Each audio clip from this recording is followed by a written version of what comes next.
The National Student Financial Aid Scheme has been racked with allegations of corruption following bombshell revelations from OUTA about conversations between representatives of service providers and the National Student Financial Aid Scheme.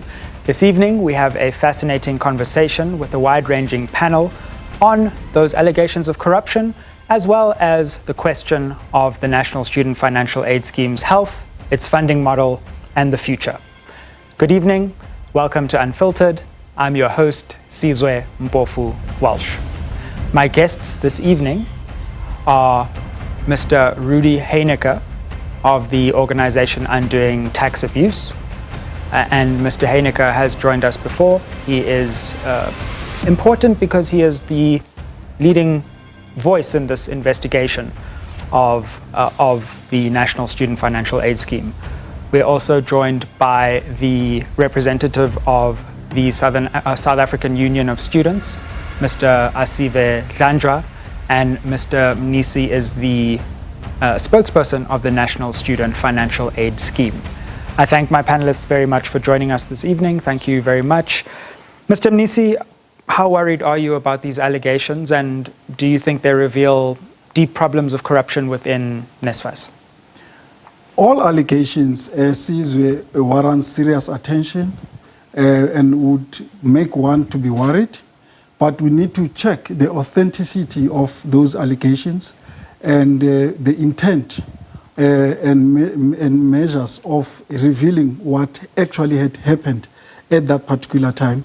We are worried as the National Student Financial Aid Scheme, and particularly if allegations are, involves our chairperson, and to a particular extent the Minister of Higher Education, Science and Innovation, and also if they involve our supposedly clients for that matter.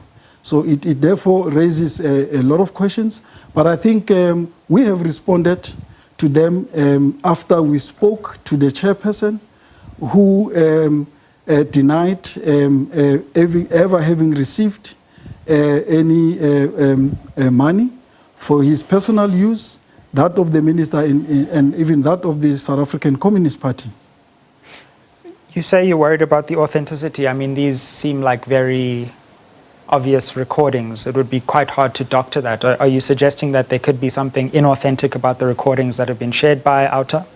Well, firstly, the allegation says that the chairperson met with service providers, which is not true. There was no meeting between the chairperson and the service providers, but there was a meeting with third-party people who engineered the meeting with the chairperson on the account of providing more information after it was revealed by OUTA that there is a concern about the manner in which the direct payment service provider's contract was managed. The chairperson brought this matter to the board, and the board allowed the chair to meet any other stakeholder that would want to bring information. Now, without any reservations, the chair met with any other third-party agent, and even not the ones that only were mentioned there, but various organizations and individuals who wanted to meet the board, or even the chairperson mandated by the board, and the chair met those. What is a problem, and what we really are unhappy about, is the insinuation that it seems as if beyond the information sharing that the third-party agents wanted to provide, there was more to it, which now reveals the issue of sanitizing, if I were to use that word, the chair with some money meant for him and the minister and the SACP, which never took place. But that is really the revelation of the recordings, this idea that the South African Communist Party, of course, who the minister is affiliated to, got R1 million for its conference, that there was a further exchange of money between, these service providers to the National Student Financial Aid Scheme and those who are connected with the fund I mean, it wasn't just a conversation, it was a conversation that seemed to reveal some very worrying things. Are you confident that those things didn't happen? Caesar, we are very much confident that those things did not happen. We spoke at length with the chair. We verified with the minister, who also went public to state his knowledge of this incident. The South African Communist Party as well did state their case. See, when people come with allegations, it is important that they need to give more detail on it. Here is a conversation of one individual boasting to his friends about him having given some money for particular things to happen. Now, what we expected that should happen at that time, that information lands with OUTA. And as we had a very good relationship with OUTA from our own understanding, that if such had happened, then we expected them to come and say, well, we are receiving such kind of information, and can you verify? Now, including the investigations that they are saying were done, we don't know where, because we were never consulted. But why would they come to you over something that could be corruption? They could go to law enforcement. Why would they have a responsibility to speak to the very people who are implicated in the If you come to the public and you say you have done your investigation and you have a report, there is a process that leads up to investigations and report. Rather, use a different terminology and say, well, you happen to find this information and which you want to bring to the law enforcement agencies to be tested. Now, this is information which is not tested, but it is presented as if it was tested from the people who brought that information and to those that were implicated. Now, we heard about this through the statement that OUTA released and through the recordings themselves. But at no point was this information brought to the attention of NSFAS, nor the minister, nor the South African Communist Party. And this is why we are having as a problem that what type of a report, which is sectoral, which is not inclusive in terms of its views, it takes one side and it concludes that there is something of this nature. Okay, let's hear from OUTA. It's quite interesting and rare to have you both in the same place at the same time, and we appreciate that. What are your thoughts on the response to some of the questions that have been raised about your recordings, what they reveal, and are you satisfied with what NSFAS has done since these recordings and the allegations contained in them have come to light? Yes, Sizwe, if we can maybe take a step back. First of all, I want to clarify, we received the recordings through a whistleblower. It took us about 2 months to go through and dissect the recordings, and we worked on that until late in December, until we were satisfied with what we had and what we could put in the report. And I hear that Mr. Mnisi, talk about terminology, a report, a statement, whatever you want to call it. The thing is, there's no legal obligation on OUTA to contact whoever they are investigating to say, listen, we are investigating you. We don't have powers to subpoena people. We don't have authority to subpoena bank statements and let's say cell phone records and that kind of thing. We act on information that we get.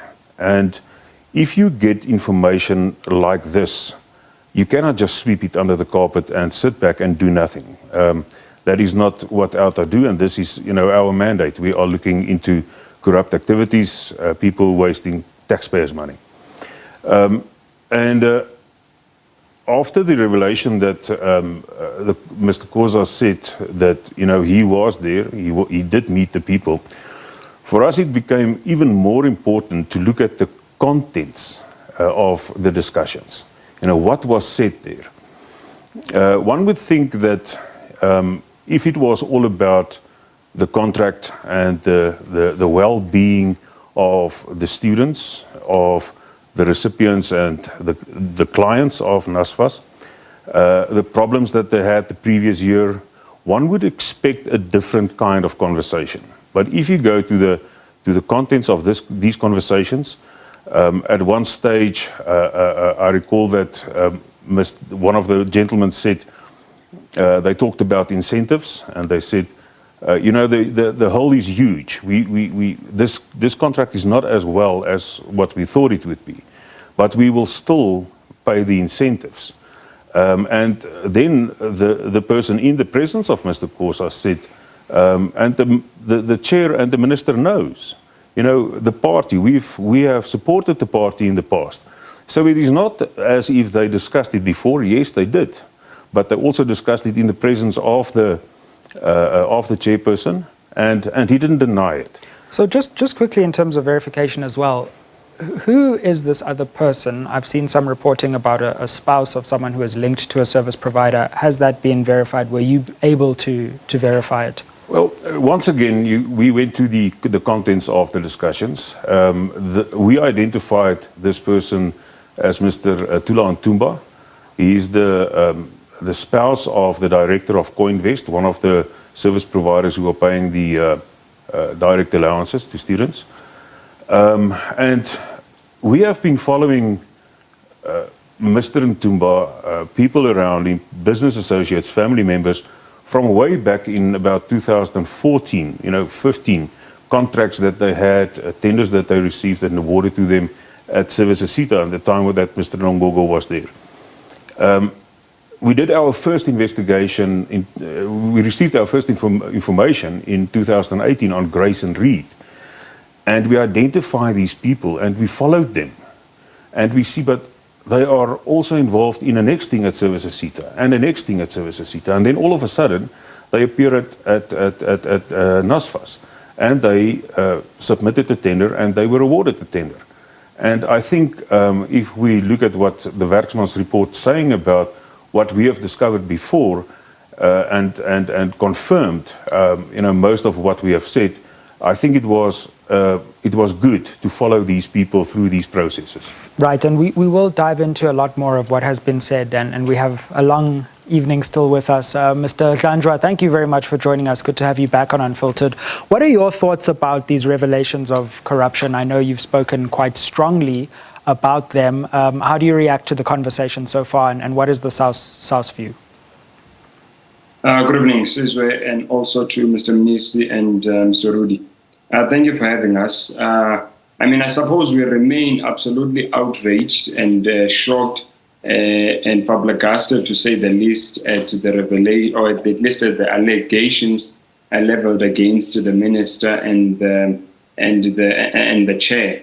And whilst we believe that these must be tested against a competent court of law, because there's really no way to conclusively say this is or this is not. You understand? So we believe this must be tested within a competent court of law. But what also amplifies our outrage is that more than the allegations is the stage of NSFAS, is that the sentiments that would be shared in the allegations, whether true or not, that unfortunately they represent the lived experiences of the students on the ground. Our litmus test for the competency and who must carry on to lead the sector must and will purely and exclusively be based on the experiences of the students. As it pertains to the service providers that are implicated in the recordings, once again, whether true or not, the reality is that from the beginning we had said that they were incompetent and we did not believe that they possessed the requisite capacity to carry out the mandate they were given. We would be vindicated by the workmen attorney's report. So the point we're making is that let the allegations be tested, but as far as the experience of the students on the ground, unfortunately, the sentiments of the recordings represent that. As it pertains to where they come from and what could be motives around that, you see, the reality is this, where we have said this several times. We don't believe, for instance, that OUTA is a champion against corruption or the champion for the poor and the marginalized. So it's not that. Fortunately, it just so happens that the interest of the property groups and these mafias that OUTA is working at their behest coincides with our program to ensure that we rid malfeasance, corruption, and impunity at NSFAS. Otherwise, if indeed, because the corruption is not happening at NSFAS for the first time now, there's been rampant corruption at NSFAS for several years. The SIU has concluded also to that effect. NSFAS themselves at certain point has conceded to that effect. Right, but right. OUTA was nowhere to be found. Okay, They were service we're going to have to go providers to a break, Mr. Dlanjwa. We will come back to that and of course, also give Mr. Heyneke a chance to respond to that. But we are discussing the National Student Financial Aid Scheme. Stick with us as we come back and inquire further into these allegations of corruption in the scheme, which reach also into the ministry, the allegations, that is. Stick with us.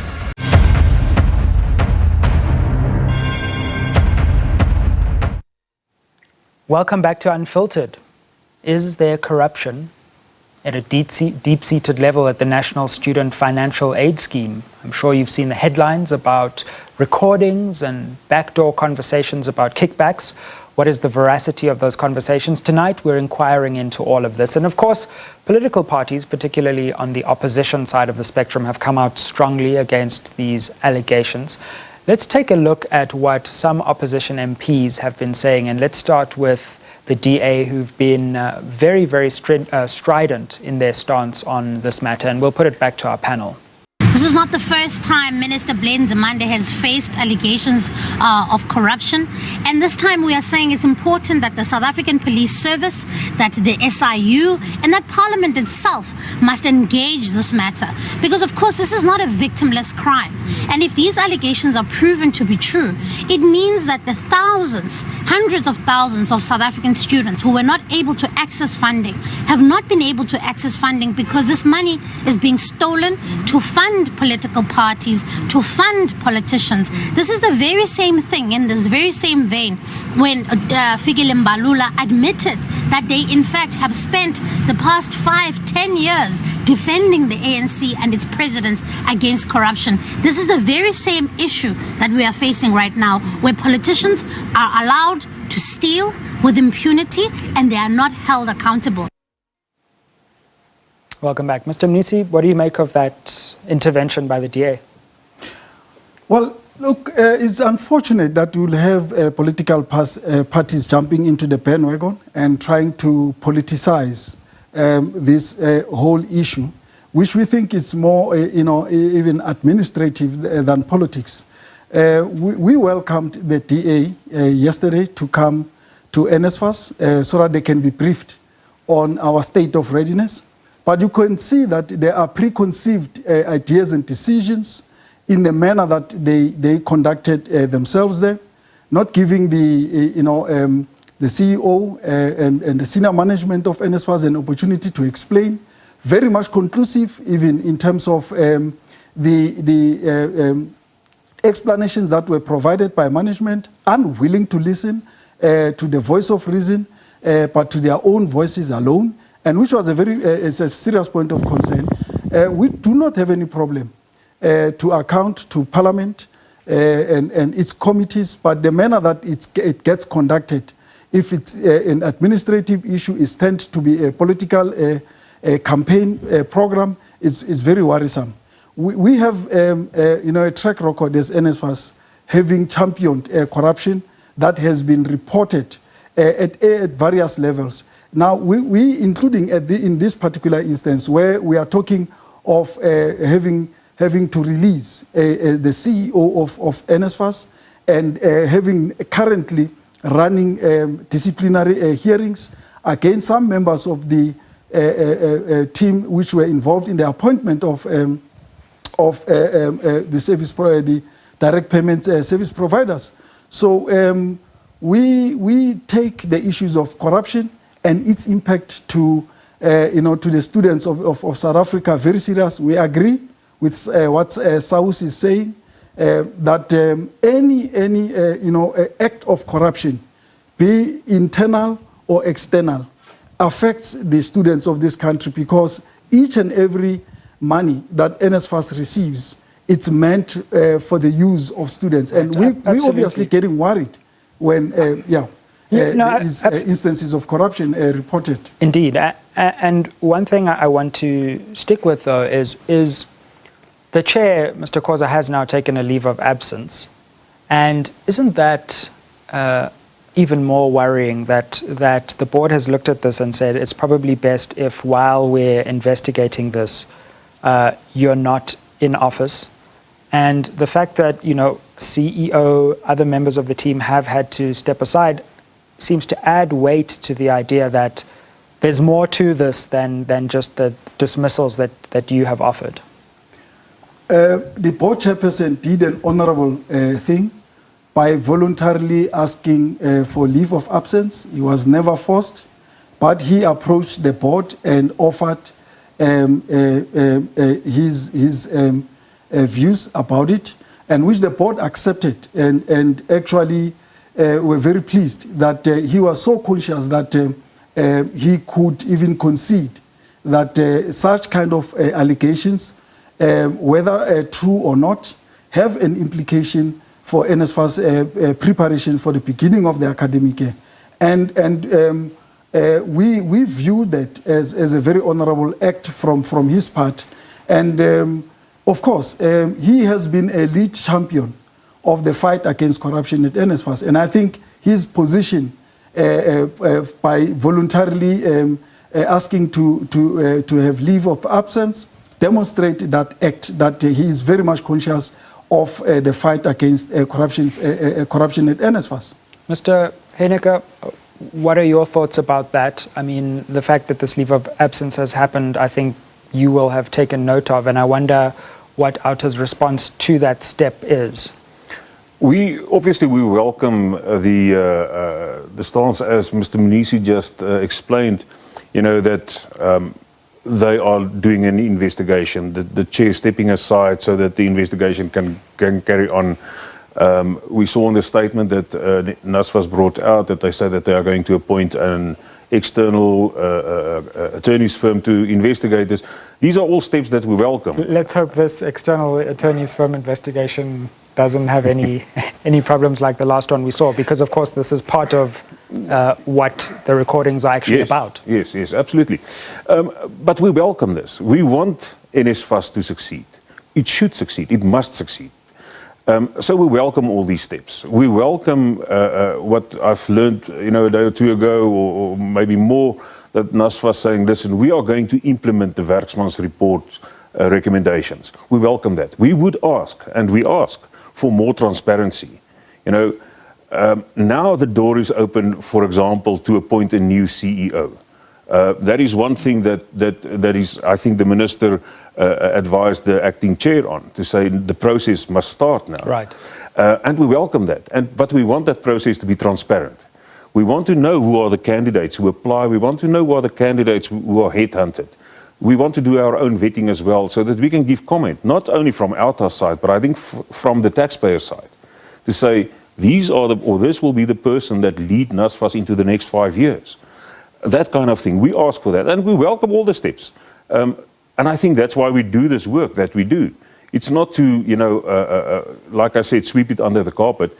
If there is allegations of corruption, it must come out. It must be investigated. And I want to add this, for us to, as a civil society organization, we have only got limited powers and limited authority. And we can only go to a certain point, up to a certain point. Then we should, and we must, and we don't have a choice, but to hand it over to legal, the legal fraternity, the law enforcement agencies, Chapter 9 institutions, if it may be, sure, so that they can test those allegations, that they can investigate them and come back with results. Can I ask you this? Because one interesting thing that emerges from the recordings that seems to perhaps cut against the allegations of corruption is that pressure seemed to have been put on Werksman's attorneys to issue a soft report against the former CEO, Mr. Nongogo. But he actually ended up leaving anyway. And so that would seem to be at odds with the idea that there was this plot to soften him from the blow. What do you make of that perspective? Well, if you listen to the recording, especially the first meeting, the chair said, the board gave me the sole right to draft the terms of reference for the investigation. That I'm happy with. I've done it. There will not be any problems. We can exclude anything that will be problematic. I think that was more or less the words. And he said, but now we need an attorney's firm that we can manage. And that was the words that he used, if I remember correctly. And then Mr. Ntumba asked him, must it be an audit firm or a law firm? And he said, no, it must be a law firm. And then Mr. Ntumba said, but then you must take werksmans. Now, if he just took werksmans out of the air, or if he really had a relationship with someone at werksmans, we don't know. The fact of the matter is the chair took that advice and werksmans was appointed. How it turned out for them at the end of the day with the investigation against Mr. Nongogo, that was not, I think, in their hands or in our hands, but I think werksmans did a good job. So the process and the outcome are two different things in that, and I suppose we need to look at both. Mr. Dlanjwa, I guess one question for you. I mean, we've seen you making some strong statements, but we've seen even stronger statements in other parts of society. You saw what the DA had to say. The EFF has opened a case. The DA has opened a case. Various people have called for resignations. Do you go that far? Do you think this is a resignation issue for the minister? Definitely, there must be accountability. At the level of the political leadership of the sector, that would be the minister. At the level of at governance, at the level of the board, at NSFAS, and at the level of the executive.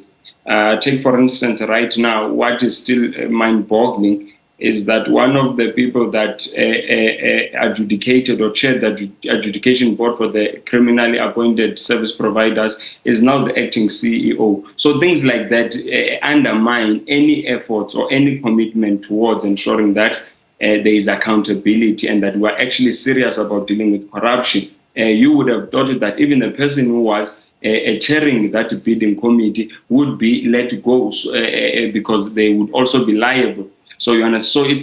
So everyone who's implicated, as I've said, from the level of the ministry all the way to NSFAS, there must be accountability. What does accountability? Must be shown that, what does accountability mean though? Is accountability resignation? If I could just finish the question, is it resignation like others say, or are you still not calling for that? And if not, why not?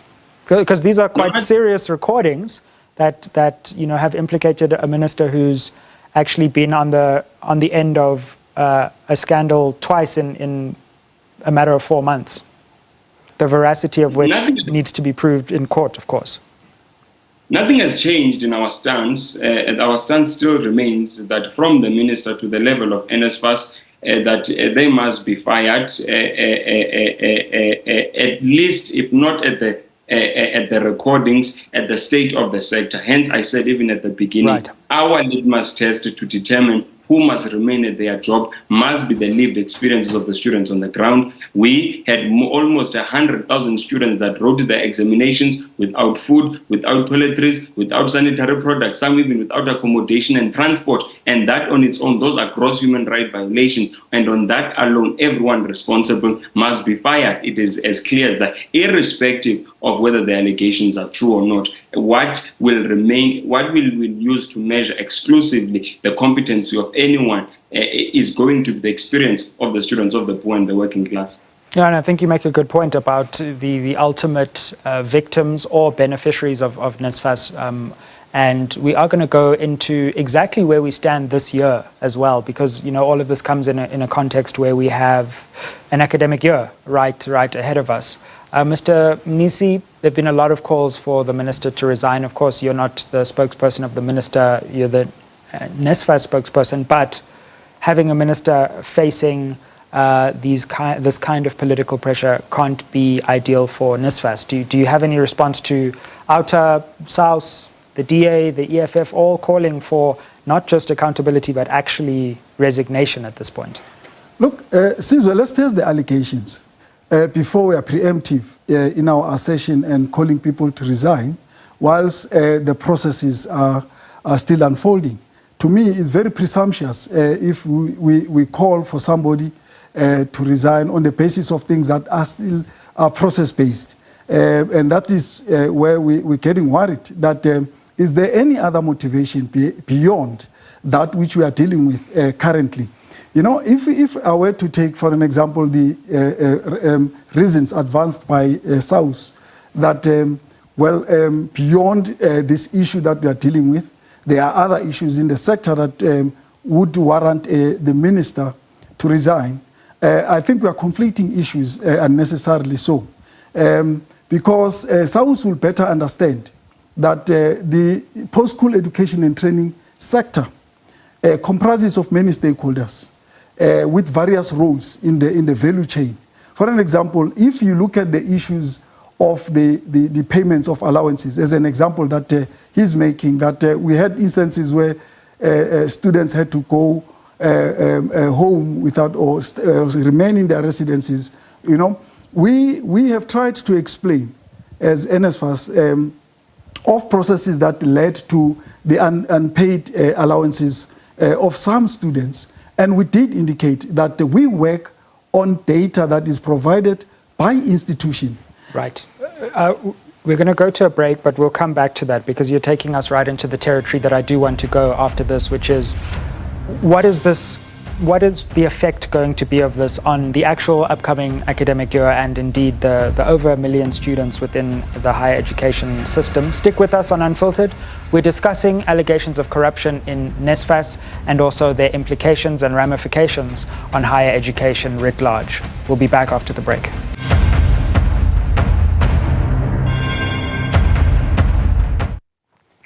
Welcome back to Unfiltered. We're discussing NSFAS, the allegations of corruption that encircle that institution, and also what the implications of that are on an academic year, which is fast approaching. Mr. Heyneke, just before we left, we were discussing accountability at the highest levels.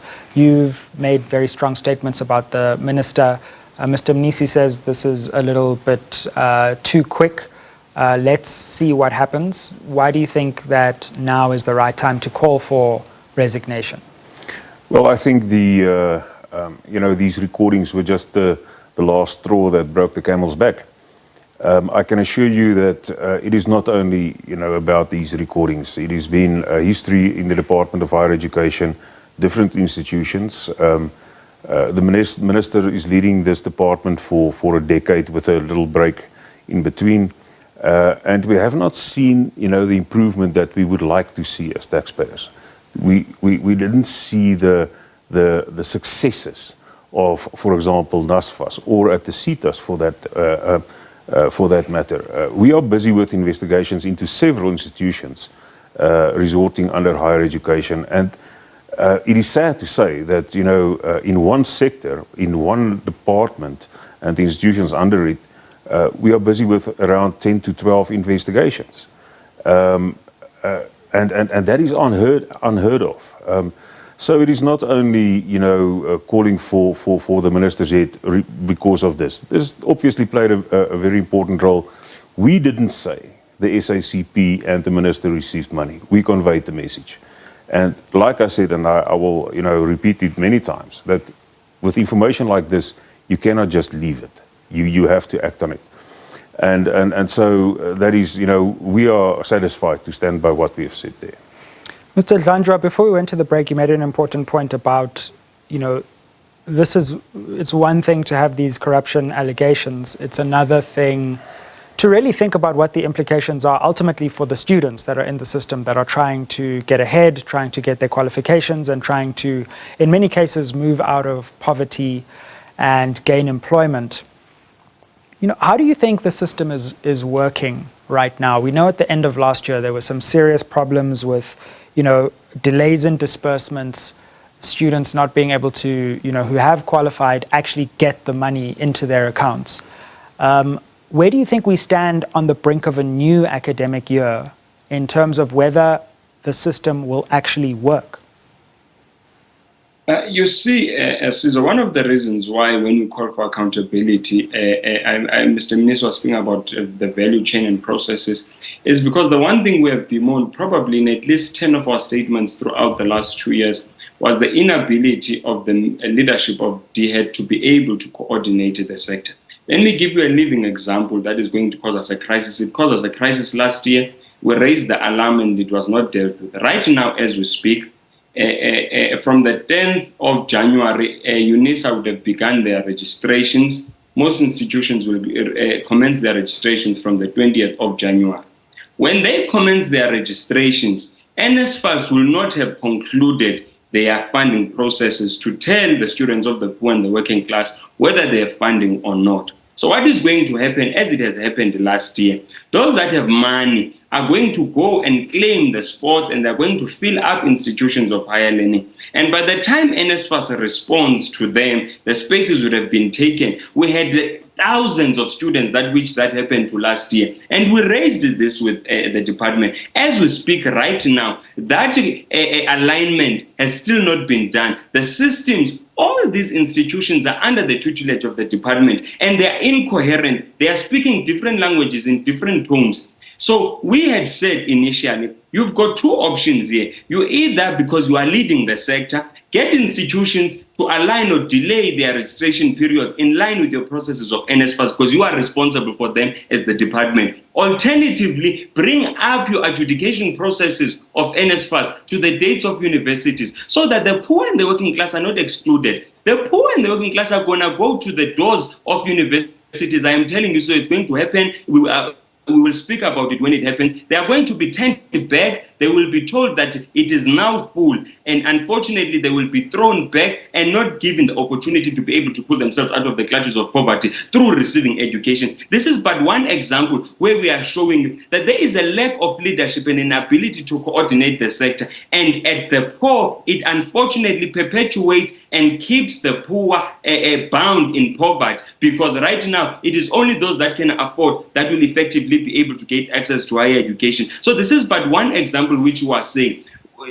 For another example we must give you, the students who wrote their examinations without food and all their necessities, they most probably will not perform well. And what is NSFAS going to do? Within their legislation, they're going to financially exclude the students. There is absolutely no recourse. We wrote it to the department and NSFAS, said implement a recourse, because it was you who could not pay students on time. Some of them, you have not paid them since May up until the end of the academic year. Have a process so that these students are not unfairly prejudiced when they don't perform well academically. So these are but some of the examples, which are living examples, which makes us believe that unless the sector is connected better, unfortunately, it is at odds with the interests of the poor and the working class.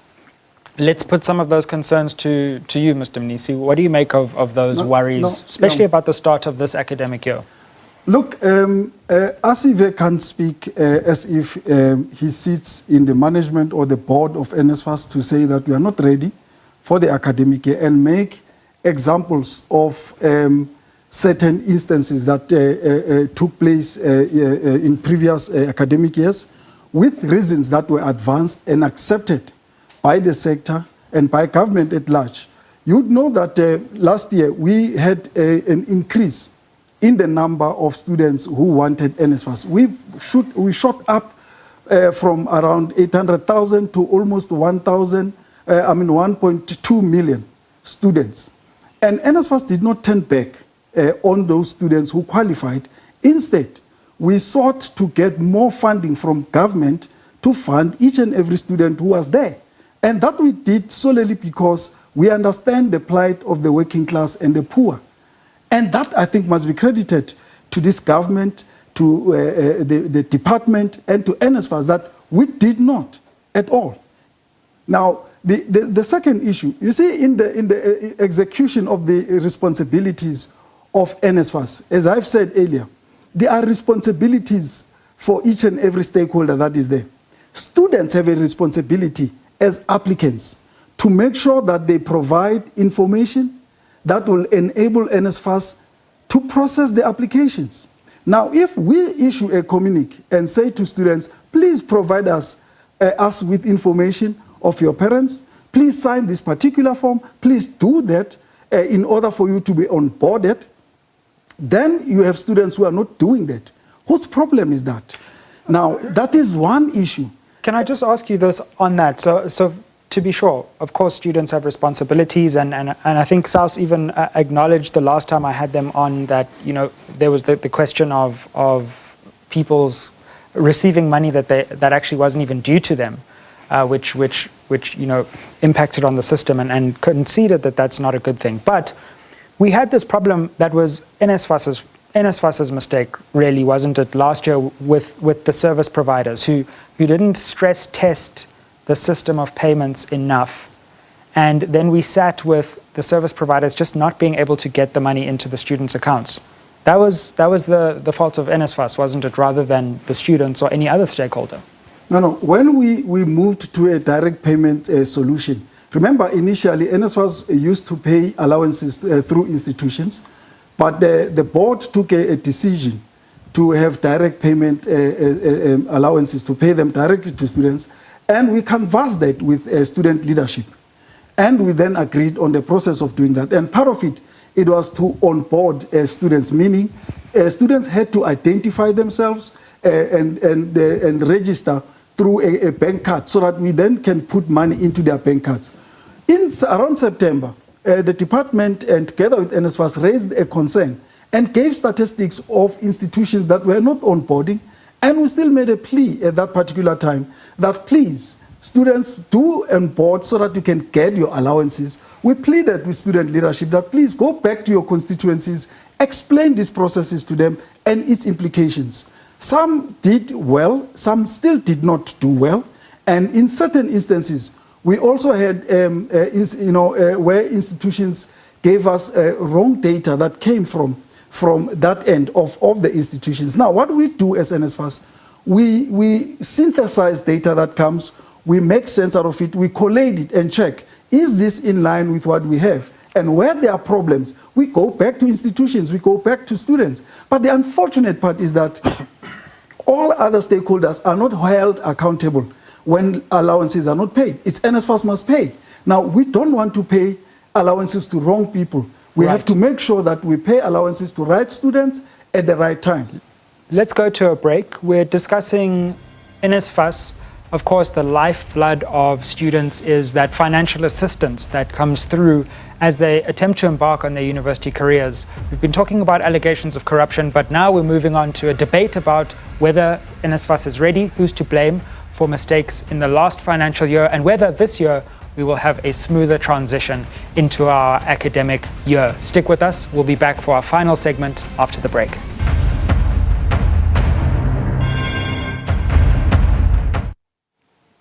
Welcome back to Unfiltered. We're discussing the National Student Financial Aid Scheme this evening. Let's take a look at what you've been saying on social media. And Mzuvukile says there are people who are unduly benefiting from NSFAS because of disastrous verification system. It is a tragedy because there are children who deserve to benefit but are not benefiting from NSFAS. South Africa is rotten to the core.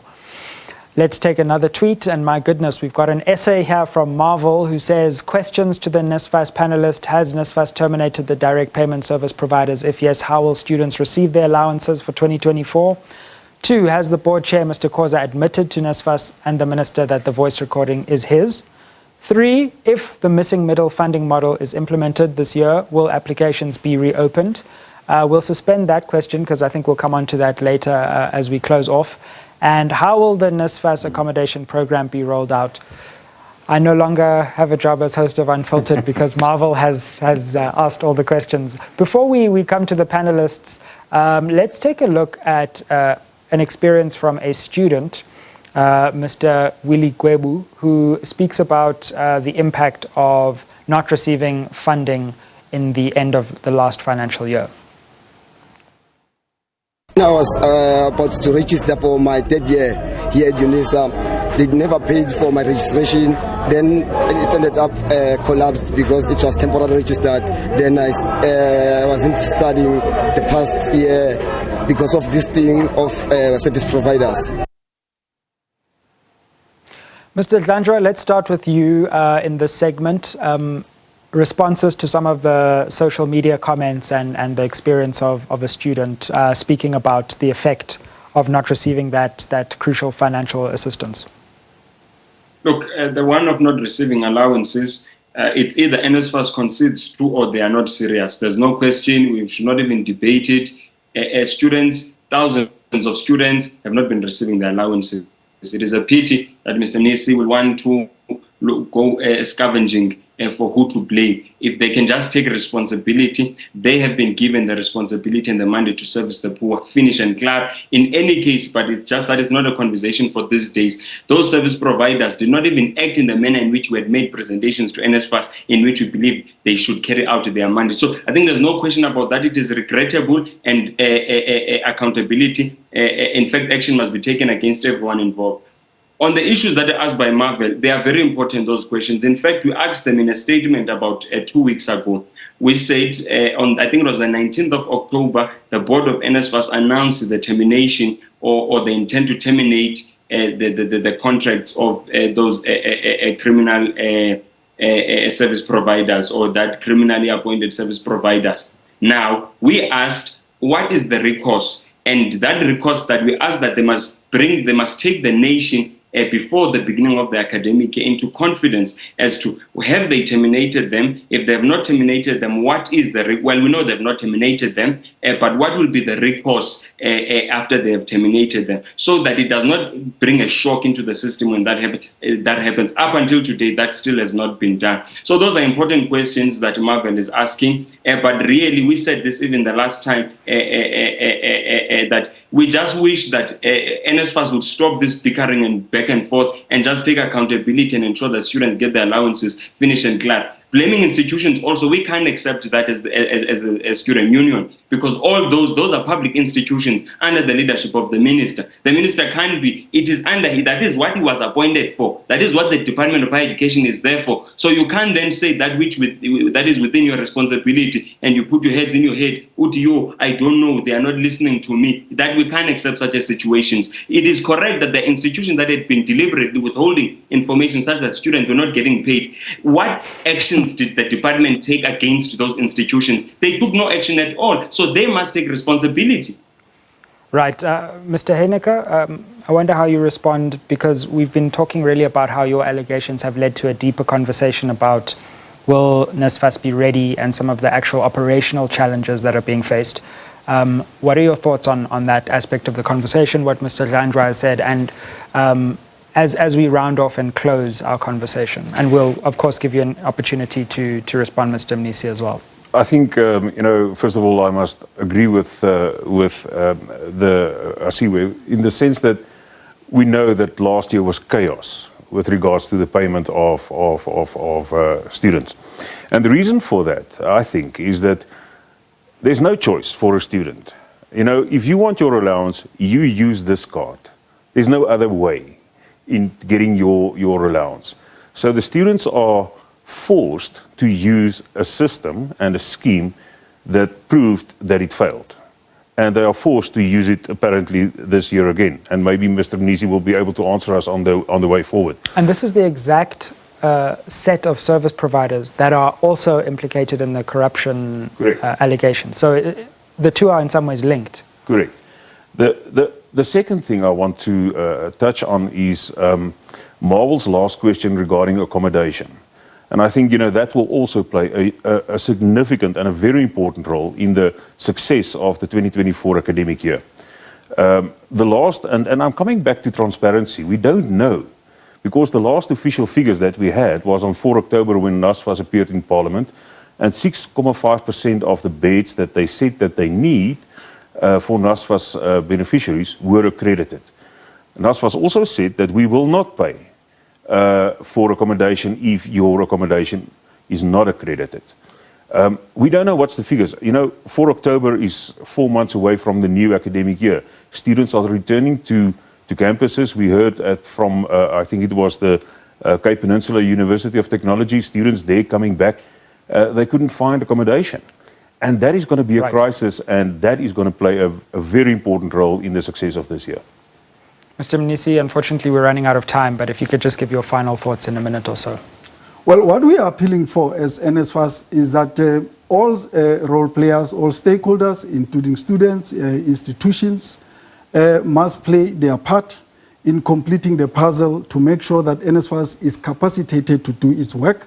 When we call for students to submit documents, we want to believe that SAUS will help us to speak also to their constituencies of the importance of compliance, because what we are talking about is simply compliance. We are not trying to shift blame to students or to institutions, but we all have a role to play. It's the issue of accountability that everybody is talking about. We will do our part, students must do their part, institutions must do their part. And that will take us forward, so that at the end of the day, if it is NSFAS which has not processed an allowance where it has information. NSFAS will have to take the blame for that. But in a case where we do not even have details of such students, then it remains a problem. We have requested several times to the student leadership that please provide us with information of those students who are saying they have not received allowance. We'll run the system and check which students are those. And unfortunately, those lists are not coming, but we have rhetoric that we always get and blame that comes to us. Maybe when it comes to the issue of accommodation, we are running a pilot project of 17 universities and 23 TVET colleges, and we are doing well. We are going to give statistics in terms of progress that we have registered in the coming 2 days. Thank you. Thank you very much, Mr. Mnisi. Mr. Heyneke, thank you so much. Thank you. Mr. Dlanjwa, thank you so much again for joining us, and I hope you've got some insight tonight on the National Student Financial Aid Scheme, the higher education landscape, and where we stand on the brink of a new academic year. Let's continue this conversation on social media, and thank you for joining us for another installment of Unfiltered News, Unfiltered Views, and Unfiltered Conversations.